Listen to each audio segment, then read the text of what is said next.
جی ناظرین، میں ہوں میر کمال اور آپ دیکھ رہے ہیں یو ڈیجل۔ ناظرین، اسلامیہ کالج پشاور میں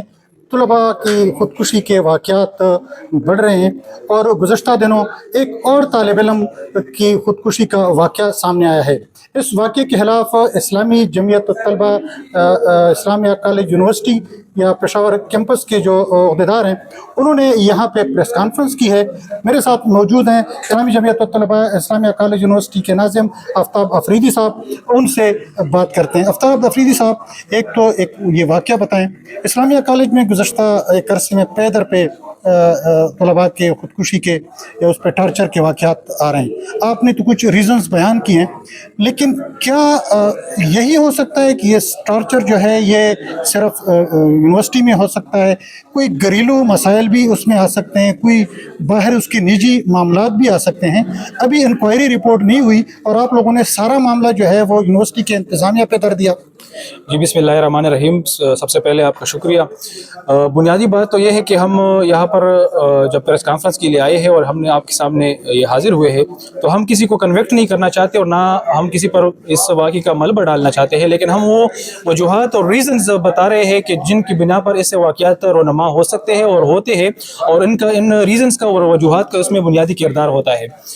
یہ چوتھا واقعہ ہے اسلامیہ کالج پشاور میں جو خودکشی کا رونما ہو رہا ہے، لیکن افسوس کی بات یہ ہے کہ ایسے انتظامیہ کی طرف سے لوپ ہولز اور ڈاؤٹس کریٹ کیے جاتے ہیں کہ جن پر سوالیہ نشان اٹھتا ہے۔ پچھلے چند واقعات جو رونما ہوئے خودکشی کی، ان کی جو بھی رپورٹ آئی ہے وہ سامنے نہیں آئی، پبلک نہیں کی گئی، اندرونی کمروں میں جو ہے وہ رپورٹ ڈیسائیڈ کی گئی ہے اور نہ کوئی پبلک کو کسی کو پتہ چلا ہے اور نہ کوئی طالب علم اس سے ان کو معلومات ہوئی ہے۔ اسی کے ساتھ ہم نے جو ایشوز ہائی لائٹ کیے ہیں ان میں مختلف قسم کے ایشوز ہیں کہ جو طلبہ کو ڈائریکٹلی اور انڈائریکٹلی جو ہے وہ مینٹلی ہیریس کرتے ہیں، مینٹلی ٹارچر کرتے ہیں، ان کو پریشرائز کرتے ہیں۔ ان میں بنیادی مسائل جو ہم نے بیان کی وہ فائنینشیل ایشوز ہے کہ جو کہ یونیورسٹی کی فیس جو ہے وہ تقریباً 60,000 تک سیمسٹر فیس پہنچ چکی ہے، جو کہ طلبہ کے لیے ایک پبلک سیکٹر یونیورسٹیز میں ناقابل برداشت ہے اور ناقابل یہ ہے کہ وہ ادا کرے، ناقابل ادا ہے۔ اسی کے لیے اسلامی جمعیت طلبہ مطالبہ کرتی ہے کہ پہلے تو اس فیس کو کم کیا جائے، اس کو لگام دی جائے اور طلبہ پر یہ بوجھ اور یہ پریشر نہ ڈالا جائے۔ اسی کے ساتھ فیس کی عدم ادائیگی کی صورت میں 1% کی فائن کی پالیسی امپلیمنٹ کی گئی ہے، جس کے تحت طلبہ پر ان کی فیسوں سے زیادہ فائن کا امپلیمنٹیشن ہوا ہے۔ تو طلبہ فیس ادا نہیں کر سکتے تو فائن کیسے ادا کریں؟ پنجاب میں جب اس طرح کا واقعہ ہوتا ہے تو پوری یونیورسٹی کے طلباء آ جاتے ہیں۔ کیا وجہ ہے کہ چوتھا واقعہ ہو رہا ہے یونیورسٹی کے طلباء یا کیمپس میں نئے اس حوالے سے کوئی احتجاج ہوا؟ اسلامی جمعیت الطلباء یہاں پہ آ کے پریس کانفرنس کرتی ہے، باقی خاموشی ہوتی ہے۔ ایک عام طالب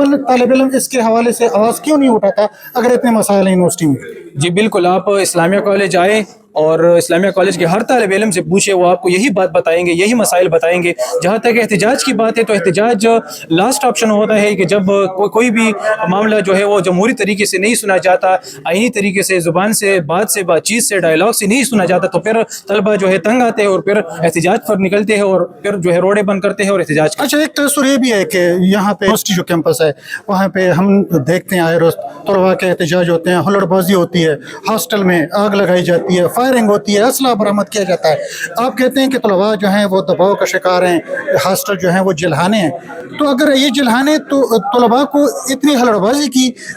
اجازت کیسے دی جا سکتی ہے اور اتنے آزاد کیسے ہو سکتے ہیں؟ جی آپ نے گریٹر کیمپس کی بات کی تو یہاں پر 5 یونیورسٹیاں ہیں اور 5 یونیورسٹیوں میں جو ہے کچھ نہ کچھ ایسے واقعات رونما ہوتے ہیں، لیکن ان کی ہم اسلامی جمعیت طلبہ مذمت بھی کرتی ہے، ڈسکریج بھی کرتی ہے، اور ہمیشہ سے ہم نے یہ وعدہ کیا ہے کہ ایڈمنسٹریشن کے ساتھ ہم اس میں بھرپور تعاون کریں گے۔ لیکن جہاں تک پرٹیکولر اسلامیہ کالج کی بات ہے تو یہاں پر تو طلبہ جو ہے وہ سر نہیں اٹھا سکتے، بات نہیں کر سکتے، اپنے جائز مطالبات کے لیے کمپلین کرتے ہیں تو ان کو ٹارگٹ کیا جاتا ہے اور ان کو دبایا جاتا ہے، مینٹلی ہریس کیا جاتا ہے، ہاسٹل انتظامیہ ان کو ٹارچر کرتی ہے اور اگلے سال ان کو ہاسٹل میں ایڈمیشن بھی نہیں دیا جاتا۔ تو اسلامیہ کالج میں اس طرح کے واقعات تو کبھی بھی رونما نہیں ہوئے۔ اگر گریٹر کیمپس کی بات کی جائے تو کچھ ایسے واقعات پچھلے دنوں بھی رونما ہوئے، لیکن اس پر اسلامی جمعیت طلبہ کا موقف واضح ہے اور اسلامی جمعیت طلبہ نے اس پر بھرپور مذمت اس کی کی۔ اچھا، ایک اور جو ہے وہ یہاں پہ ہراسمنٹ کی، تو ٹیچر الزام لگاتے ہیں کہ طلباء ہمیں ہراسمنٹ کرتے ہیں، باقاعدہ انہوں نے اس حوالے سے اپلیکیشن جمع کرتے ہیں۔ طلباء جو ہے اس کی طرف سے آتی ہے کہ ہمیں ٹیچر کی طرف سے ہراسمنٹ کا سامنا ہے، دونوں طرف سے یہ الزامات لگائے جاتے ہیں۔ اس کے لیے یونیورسٹی انتظامیہ کیوں کوئی ایسا قدم نہیں اٹھاتی؟ اور دوسری بات یہ ہے کہ آپ نے سیمسٹر سسٹم کی بات کی، تو اسلامی جمعیت الطلباء ابھی 4-5 سال سے جاگ اٹھی ہے کہ سیمسٹر سسٹم ٹھیک نہیں ہے۔ جی پہلی بات آپ نے ہیرسمنٹ کے حوالے سے کی، تو اس ہیرسمنٹ اگر طلبہ کرتے ہیں، اگر ہیرسمنٹ اساتذہ کرتے ہیں یا کوئی ایڈمنسٹریٹو افسر کرتا ہے، تو اسلامی جمعیت طلبہ اس کی مذمت بھی کرتی ہے اور اس کے خلاف آواز بھی اٹھاتی ہے اور جدوجہد بھی کرتی ہے۔ لیکن بدقسمتی سے اگر ہم اسلامیہ کالج کی بات کریں تو یہاں پر ایک ہیرسمنٹ کمیٹی بنائی گئی ہے، لیکن آج تک اس ہیرسمنٹ کمیٹی کا نہ کوئی پروڈکٹ نکلا ہے، نہ کوئی نتیجہ نکلا ہے۔ آپ پچھلے چند سالوں کے ریکارڈ اٹھائے تو مختلف قسم کے واقعات رونما ہوئے ہیں کہ جہاں پر ٹیچرز کے اوپر یا ایڈمنسٹریٹو افسرز کے اوپر جو ہے ہیرسمنٹ کے الزامات لگے ہیں، ان کی کوئی انکوائری بھی ہوئی ہے، لیکن آج تک ان کی رپورٹس پبلک نہیں ہوئی ہے اور نہ ہی ان ٹیچرز کے خلاف کوئی کارروائی ہوئی ہے۔ اسی طرح اگر ہم ریسنٹ جو ہے آپ نے واقعے کی طرف نشاندہی کی، تو ریسنٹ واقعہ جو ہے وہ بھی کمیٹی جو ہے اسلامیہ کالج کی وہ باقاعدہ بنی ہوئی ہے، وہ اپنی انکوائری کر رہی ہے، لیکن بدقسمتی سے جو ہماری ٹیچنگ سٹاف ایسوسی ایشن ہے، وہ ٹی ایس اے ہے، انہوں نے اپنے ذاتی مفاد کے لیے، ذاتی مقاصد کے لیے، کچھ بینیفٹس کے لیے اس ایشو کو مس ہینڈل کیا، اس کو ایکسپلائٹ کیا، اور بغیر کمیٹی کے فائنل رپورٹ کے آنے سے پہلے جو ہے انہوں نے میڈیا ٹرائل کے ذریعے ان طلبہ کو کنوکٹ کیا اور ان کی سوشل میڈیا ٹرائل کی، اور ان کو تقریباً 1 مہینے سے وہ ہراس کر رہے ہیں۔ اچھا، آپ نے ایک اور دوسری بات کی منشیات کے استعمال کی، اور آپ نے بڑی الارمنگ بات کی کہ فیمیل ہاسٹل میں بھی یہ معاملہ پھیل رہا ہے۔ کس کی ناکامی ہے؟ اگر آپ کہتے ہیں یونیورسٹی انتظامیہ اور پولیس استعمال طلباء کر رہے ہیں، آپ ان طلباء کا نام نہیں لیتے، آپ انتظامیہ اور پولیس پہ یہ اس کی ذمہ داری ڈالتے ہیں، لیکن جو استعمال کر رہے ہیں وہ تو طلباء ہیں، ان کی کونسلنگ کے لیے اسلامی جمعیت الطلباء نے کوئی ایسا کردار ادا کیا؟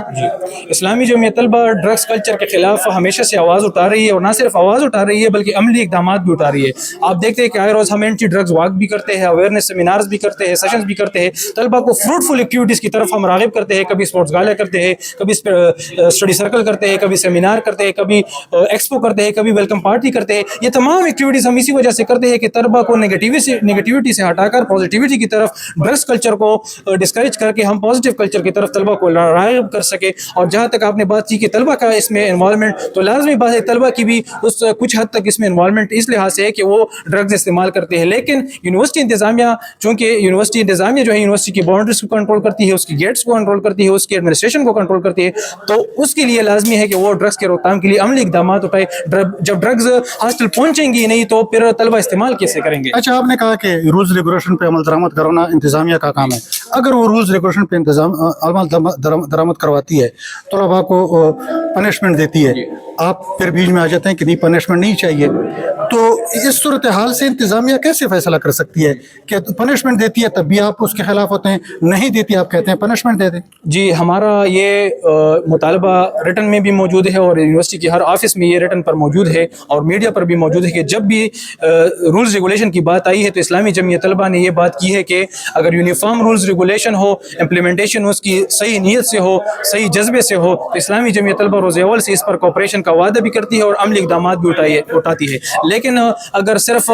سوشل میڈیا کے بیانات کے تحت یا صرف نوٹیفیکیشن کے تحت رولز ریگولیشن کی بات ہو تو اس کا کوئی نہ پروڈکٹ نکلتا ہے اور نہ اس کا کوئی نتیجہ نکلتا ہے۔ اچھا، آخری سوال، اسلامی جمعیت الطلباء کے متعلق تاثر ہے کہ ایک پریشر گروپ ہے، نہ انتظامیہ کو کھلے عام کام کرنے کی دیتی ہے، اور طلباء کوئی تفریحی سرگرمیوں کا کوئی انعقاد کرتی ہے اس پہ بھی وہ تشدد کرتے ہیں، اور نہ انتظامیہ کو امپلیمنٹیشن کی اجازت دیتی ہے۔ یہ دگلی پالیسی کیوں ہے؟ جی، جہاں تک تفریحی پروگرامات کی بات ہے تو اسلامی جمعیت طلبہ واحد وہ تنظیم ہے کہ جو طلبہ کی انٹرٹینمنٹ کے لیے ہر سال بلکہ ہر مہینے جو ہے پروگرامات ارینج کرتی ہے۔ اسلامی جمعیت طلبہ سے بہترین اور well developed, well organised expo جو ہے پورے کیمپس میں کوئی نہیں ارینج کر سکتا، اور ہر سال اسلامی جمعیت طلبہ اس کی ارینجمنٹ کرتی ہے۔ ہر سال اسلامی جمعیت طلبہ ویلکم پارٹی ارینج کرتی ہے، ہر سال اسلامی جمعیت طلبہ مشاعرہ ارینج کرتی ہے، اس طرح کے مختلف قسم کی ایکٹیویٹیز ارینج کرتی ہے جو ہمارے دینی اقدار اور پختون روایات کے مطابق ہو۔ ایسے تمام ایکٹیویٹیز کی اسلامی جمعیت طلبہ انکریجمنٹ نہ صرف منعقد کرتی ہے بلکہ اس کی انکریجمنٹ بھی کرتی ہے، چاہے وہ جی، یہ تھے اسلامی جمعیت الطلباء اسلامیہ کالج کے ناظم آفتاب افریدی صاحب۔ یقیناً اسلامیہ کالج یونیورسٹی میں طلباء کی خودکشی اور ہراسمنٹ کے جو واقعات ہیں وہ انتہائی الارمنگ ہے، اور یہ 4-5 واقعات خودکشی کے ہو چکے ہیں اور کوئی رپورٹ سامنے نہیں ہے، نہ کسی کے خلاف کارروائی ہوئی اور نہ اس کو ذمہ دار ٹھہرایا گیا۔ یہ یقیناً ایک سنگین معاملہ ہے۔ یونیورسٹی انتظامیہ اور صوبائی حکومت اور خصوصاً محکمہ اعلیٰ تعلیم کو اس پہ سخت نوٹس لینا چاہیے اور ان واقعات کی جوڈیشل انکوائری ہونی چاہیے تاکہ جو ذمہ دار ہیں اور جو حالات ہیں وہ سامنے آ سکیں۔ اللہ